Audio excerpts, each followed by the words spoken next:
Okay, अब देखते हैं फीटल स्कल के बारे में। सबसे पहले फीटल स्कल के पार्ट्स कौन कौन से होते हैं वो देख लेते हैं। तो फीटल स्कल ये जो बोन्स होते हैं वो पूरी तरह से ऑसिफाई नहीं हुए होते हैं, तो वहाँ पे सूचर्स प्रेजेंट होते हैं, और उन सूचर्स के बीच में जो गैप होता है उसे कहते हैं हम फॉन्टेनेल। तो मेनली ऐसे तो टोटल 6 फॉन्टेनेल होते हैं, लेकिन हमारे लिए 2 मोस्ट इंपॉर्टेंट फॉन्टेनेल है। एक है एंटीरियर फॉन्टेनेल, दूसरा है पोस्टीरियर फॉन्टेनेल। इनके बारे में डिटेल में अभी बाद में देखते हैं, सिर्फ इनके नाम याद रख लो, एंटीरियर फॉन्टेनेल और एक पोस्टीरियर फॉन्टेनेल। अब ये होता है फ्रंटल बोन और ये होता है पैराइटल बोन। फ्रंटल और पैराइटल बोन दोनों के बीच के सूचर को बोलते हैं कोरोनल सूचर। अब ये पैराइटल बोन और एक ये ऑक्सीपिटल बोन।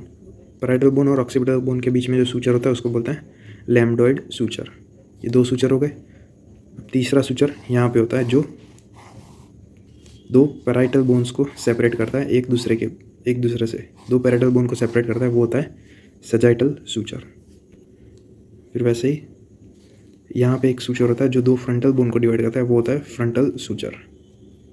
तो टोटल 4 सूचर हो गए, एक frontal suture, coronal suture, lambdoid suture और एक सजाइटल सूचर।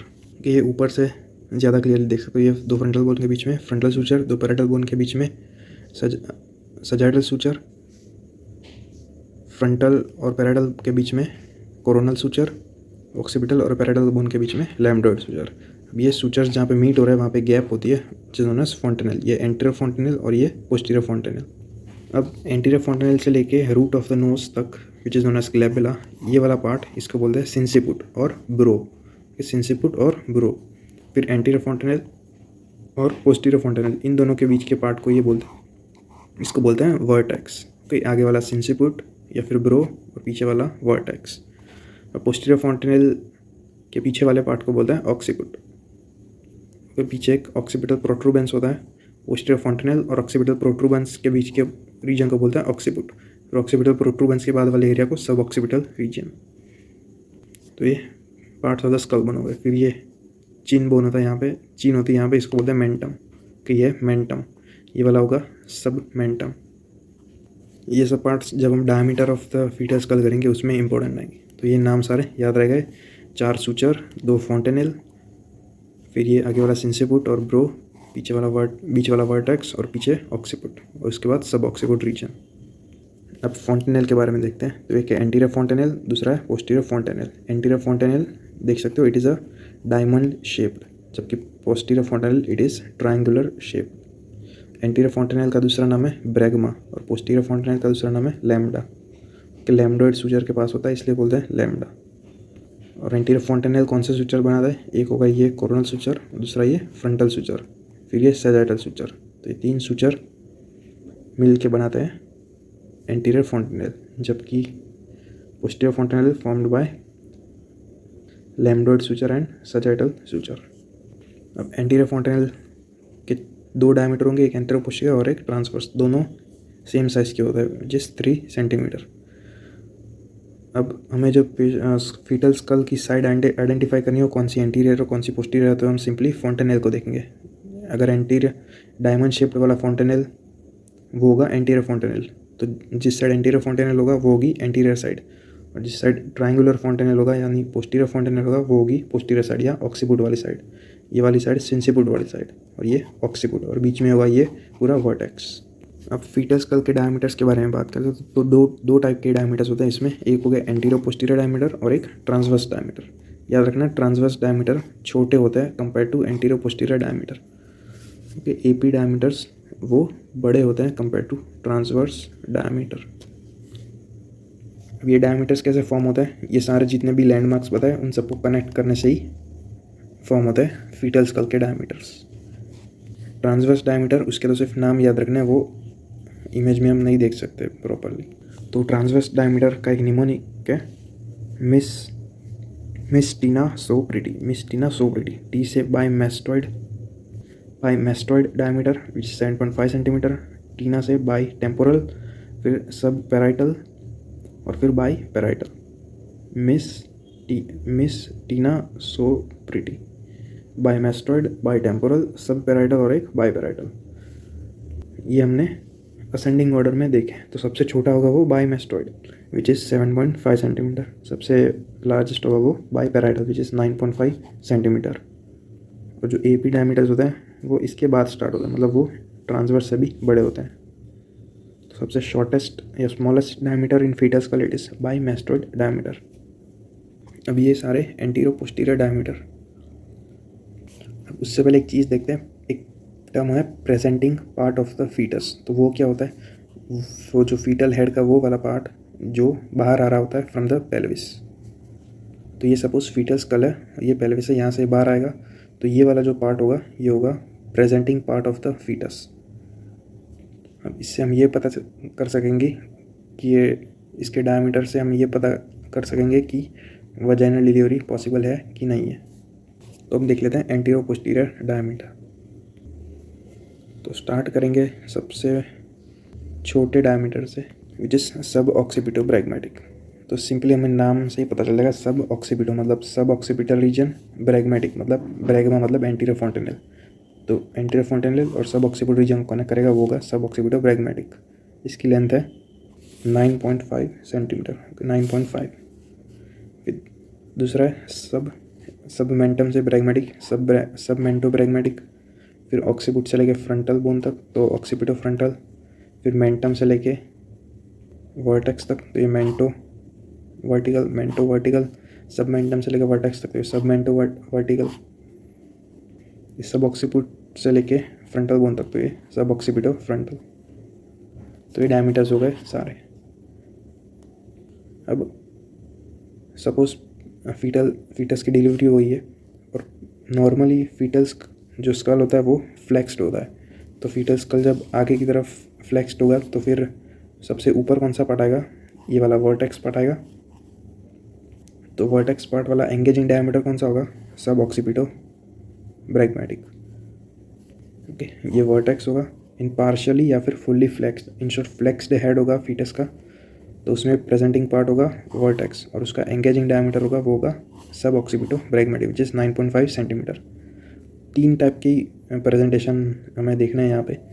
एक है वर्टेक्स, दूसरा है ब्रो, तीसरा है फेस। तो एक हमने देख लिया वर्टेक्स जिसका एंगेजिंग डायमीटर सब ऑक्सीपिटो ब्रैग्मेटिक। दूसरा है ब्रो या फिर सिंसिपुट। ये तब होगा जब फीटस का हेड पार्शियली एक्सटेंडेड होगा। जब पार्शियली एक्सटेंडेड होगा ऐसे पीछे की तरफ होगा तब प्रेजेंटिंग पार्ट होगा वो होगा ब्रो। ये वाला पार्ट है तो इसमें हम परपेंडिकुलर लाइन ड्रॉ करेंगे, तो फिर कौन सा एंगेजिंग डायमीटर आएगा वो होगा मेंटो वर्टिकल।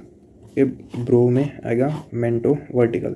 जैसे यहाँ पे वर्टेक्स में से परपेंडिकुलर लाइन ड्रॉ कर रहे थे तो आ रहा था सब ऑक्सीपिटो ब्रैग्मेटिक। यहाँ पे ब्रो में परपेंडिकुलर लाइन ड्रॉ करेंगे तो आएगा मेंटो वर्टिकल। और mento vertical it is the largest diameter of fetal skull which is 14.5। Smallest is sub occipito bregmatic, largest is mento vertical 14.5 centimetre. ये दूसरा प्रेजेंटिंग पार्ट हो गया। और तीसरा होगा फेस कब होगा, जब फीटस का हेड फुल्ली एक्सटेंडेड होगा, एकदम पीछे की तरफ फुल्ली एक्सटेंडेड, उसमें आएगा फेस प्रेजेंटेशन। तो इसमें अगर हम परपेंडिकुलर लाइन ड्रॉ करें तो क्या आएगा, ये वाला डायमीटर आएगा, ये फेस है, परपेंडिकुलर लाइन ड्रॉ करी तो आएगा सबमेंटो ब्रैग्मेटिक। इसका भी डायमीटर ऑलमोस्ट 9.5 सेंटीमीटर। अब इसका और एक ऑप्शनल डायमीटर वो है सबमेंटो वर्टिकल, जिसकी लेंथ है 11.5 सेंटीमीटर। मेन है सबमेंटो ब्रैग्मेटिक। अब सपोज अगर डी फ्लेक्स्ड हेड हो, मतलब ना ही फ्लेक्स्ड हेड ना ही एक्सटेंडेड है, डी फ्लेक्स्ड हेड, तो फिर सबसे ऊपर वाला पार्ट आएगा ये वर्टेक्स का ही एक पार्ट है। इसमें एंगेजिंग डायमीटर थोड़ा सा चेंज हो जाएगा। इसमें हो जाएगा यहाँ पे प्रेजेंटिंग पार्ट होगा इसकी परपेंडिकुलर लाइन, तो ये होगी ऑक्सीपिटो फ्रंटल, उसका डायमीटर है 11.5 सेंटीमीटर। तो ये प्रेजेंटिंग पार्ट्स बता दिए, जिस vertex in fully flexed, fully extended and partially flexed. फिर ब्रो बता दिया, फिर फेस प्रेजेंटेशन बता दिया और उसमें कौन सा एंगेजिंग डायमीटर होता है वो फिर से एक बार शॉर्ट में बता देता हूँ। ये वाला पार्ट वर्टेक्स, उसका एंगेजिंग डायमीटर होगा ये सब ऑक्सीपिटो ब्रैग्मेटिक इन पार्शियली फ्लेक्स्ड और फुल्ली फ्लेक्स्ड। फिर ब्रो प्रेजेंटेशन, ये कब होगी, जब हेड पार्शियली एक्सटेंडेड होगा, इसकी परपेंडिकुलर लाइन आएगी, एंगेजिंग डायमीटर होगा ये मेंटो वर्टिकल विच इज़ लॉन्गेस्ट या लार्जेस्ट डायमीटर 14.5 सेंटीमीटर। फिर लास्ट है फेस प्रेजेंटेशन, इसमें आएगी परपेंडिकुलर लाइन ये एंगेजिंग डायमीटर होगा सब मेंटो प्रैग्मेटिक जिस 9.5 सेंटीमीटर। मोस्ट इंपॉर्टेंट हमारे लिए ये SOB है, सब ऑक्सीपिटो प्रैग्मेटिक। और डी फ्लेक्स्ड में प्रेजेंटिंग पार्ट होगा वर्टेक्स, एंगेजिंग डायमीटर आ जाएगा ऑक्सीपिटो फ्रंटल। तो ये हो गया फीटल स्कल के बारे में। ओके, अगर अरेंज करने को बोले इन टर्म्स ऑफ लेंथ तो सबसे शॉर्टेस्ट में आएगा ट्रांसवर्स डायमीटर, फिर स्टार्ट होंगे antero posterior diameter. Transverse diameter का mnemonic miss Tina so pretty, M से बाई मेस्ट्रॉइड, फिर बाई टेम्पोरल, फिर सब पैराइटल और फिर बाई पैराइटल।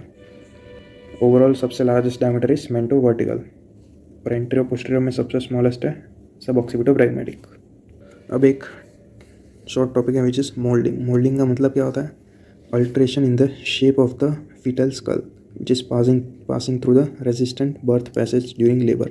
मतलब फीटस का हेड, फीटल स्कल जब पेल्विस से पास हो रहा हो और उसमें बीच में थोड़ा सा ऑब्स्ट्रक्शन आए तो फीटल स्कल में कुछ चेंजेस आएंगे शेप में, उसे कहते हैं मोल्डिंग। तो ये चेंजेस किसकी वजह से आएंगे? क्योंकि फीटल स्कल के बोन्स एक दूसरे से फ्यूज़ नहीं हुए होते, उनमें सूचर्स प्रेजेंट होता है, तो उसकी वजह से थोड़े थोड़े चेंजेस आएंगे। तो इसको हम ग्रेड करेंगे। ग्रेड 1 में स्कल बोन्स होते हैं वो एक दूसरे से टच करते हैं, ओवरलैप नहीं करते हैं, तो ये नॉर्मली भी देखने को मिलेगा। ग्रेड 2 में ये ओवरलैप हो जाता है एक दूसरे से लेकिन ईजिली सेपरेट हो सकते हैं। ग्रेड 3 में there is fixed overlapping, there separate बाद में नहीं हो पाएंगे। तो ग्रेड 2 और ग्रेड 3 में there is slow progress of labour which denotes cephalopelvic disproportion. इसमें हम करेंगे ट्रायल ऑफ लेबर। अगर हुआ तो फिर फीटस इज डिलीवर्ड वजाइनली, नहीं हुआ तो फिर सिजेरियन सेक्शन होगा। तो ये था moulding, simply alteration in the shape of the fetal skull या fetal head when it is passing through the maternal pelvis during labour. इसके 3 ग्रेड है। ग्रेड 1 में सिर्फ टच करते हैं, ग्रेड 2 में ओवरलैप होता है but afterwards they are easily separated. Grade 3 में ओवरलैप हो जाते हैं, फिक्स्ड ओवरलैपिंग, सेपरेट नहीं होते। कि ये इमेज दी हुई है बोन ओवरलैपिंग, देख सकते हो यहाँ पे बोन ओवरलैप हो गए, जो स्कल बोन थे वो एक दूसरे से ओवरलैप हो गए और ये बाद में सेपरेट नहीं होंगे। तो ये ग्रेड 3 ऑफ मोल्डिंग। अब स्वेलिंग्स ऑफ फीटल हेड, उसमें 2 कंडीशंस होती है, या तो फिर कैपेट सक्सीडेनम या फिर सिफेल हिमेटोमा। सिफेल हिमेटोमा मतलब collection of blood below the periosteum. क्योंकि ये हमारा स्कल बोन है, ये सूचर लाइन है, ये पेरियोस्टियम है और ये स्किन है। तो सिफेल हिमेटोमा मतलब collection of blood below periosteum, तो यहाँ पे ब्लड कलेक्शन होगा बिलो पेरियोस्टियम। अब यहाँ पे सूचर लाइन आ जाएगी तो फिर ये सूचर लाइन को क्रॉस नहीं कर पाएगा, तो it does not cross the suture line. इसमें प्रेशर अप्लाई करने से पिटिंग भी नहीं होगी। इसका कॉज होगा ट्रोमेटिक इंस्ट्रूमेंटल डिलीवरी। तो डिलीवरी के वक्त कोई भी अगर ट्रॉमा हो जाए तो उसकी वजह से होगा सिफेल हिमेटोमा जिस collection of blood below periosteum. और ये सूचर लाइन क्रॉस नहीं कर पाएगा, मतलब ये एक जगह पे लोकलाइज्ड होगा, डिफ्यूज़ नहीं होगा। और ये बर्थ हो जाने के बाद अपीयर करता है। It appears after the birth, after few hours of the birth and disappears within few days. जबकि caput succedaneum it is collection of fluid और oedematous swelling above the periosteum. Okay, collection of fluid है above the periosteum, तो ये suture line को cross कर जाएगा। इसका मतलब इसमें डिफ्यूज स्वेलिंग होगी। इसका कॉज है जब हेड बहुत देर तक स्टेगनेंट रहता है for long time in one position, तो उसकी वजह से फ्लूइड कलेक्ट हो जाता है above the periosteum. It pits on applying pressure, कि ये सूचर लाइन क्रॉस कर सकता है, तो ये डिफ्यूज होगा। It is present at birth and disappears within few hours of the birth, कि बर्थ के टाइम पे प्रेजेंट होता है, सिफेल हिमेटोमा प्रेजेंट नहीं होता आफ्टर एट बर्थ। इसमें फ्रैक्चर ऑफ अंडरलाइंग बोन हो सकती है, इसमें फ्रैक्चर ऑफ अंडरलाइंग बोन नहीं होगी। ये associated with jaundice, cephal haematoma is associated with jaundice because जो कलेक्टेड ब्लड होगा उसके हीमोलिसिस होगी और हीमोग्लोबिन रिलीज होगी एक्सेट्रा एक्सेट्रा, उसकी वजह से जॉन्डिस हो सकता है। इसमें सिफेल हिमेटोमा में इसमें जॉन्डिस नहीं होता। बिग कैपेट सक्सीडेनम अगर प्रेजेंट हुआ ड्यूरिंग लेबर तो it can cause obstructed labour या फिर slow progress of labour which indicates cephalopelvic disproportion. ये थी कैपेट सक्सीडेनम और सिफेल हिमेटोमा। मेन सिर्फ डेफिनेशन, ये सूचर लाइन क्रॉस नहीं करेगा, ये सूचर लाइन क्रॉस करेगा। ये बर्थ के टाइम में प्रेजेंट होता है, ये बर्थ के बाद प्रेजेंट होता है। इसमें फ्रैक्चर हो सकता है, इसमें फ्रैक्चर नहीं हो सकता।